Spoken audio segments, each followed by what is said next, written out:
Yo, what's up mga boss? So, ngayong araw, gagamitan na natin ito. Order natin. Kita nyo talaga. Mawawala yung paano na kulay niya. Susubukan natin sa maliit na part. Effective ba talaga to? Nabiling product ni customer. Pinadala niya na sa atin to at tayo na lang gagawa. Kasi, bago ko siya ginamit, nireview ko muna kung paano siya gagamitin, ano yung mga contradiction na mga ginamit natin dito kasi ginamitan natin ito ng moisturizer or conditioner, si Jack, si Leather, para bumalik yung tingkad niya naturally. Tatanong na si customer kung kamusta na daw ito pag ginamit. Titignan na natin kung goods talaga to, hindi siya matatanggal pag nilabhan, pag nagusutan. So ngayon, gagawin natin muna to. Yeah, let's go, panoorin mo to.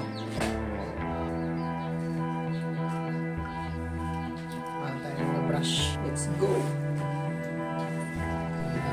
At dito nga, dahan-dahan na natin inumpisahan. Pero bago yan, kumain muna ako para may lakas tayo sa buong araw na kuskusan. At ito nga yung paborito kong part palagi sa araw-araw. Yung makasabay kong kumain ng aking lola. Kasi nga, matagal na rin akong hindi nakauwi dito. At nagpatulong na rin ako sa cousin ko. Hindi lang ito para sa akin, kundi para sa kanya na maintindihan niya kung paano maghanap o kumita ng malinis na pera galing sa gawa at sa hustle. Kasi nga, yan yung mistake ko nung bata pa lang ako.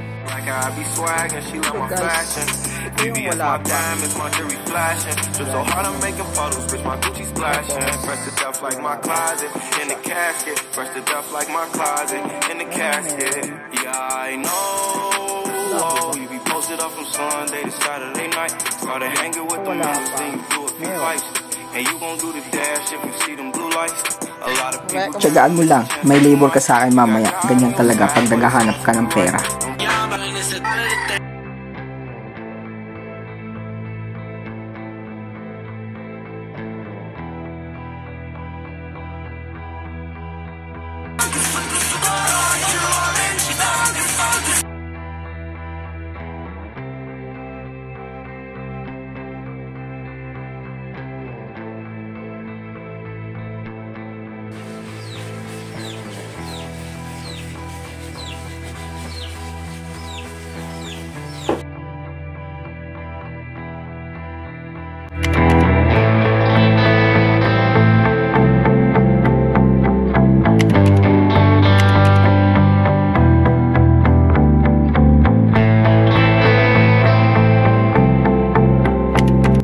Nagbayad namon customer. So, kwarta.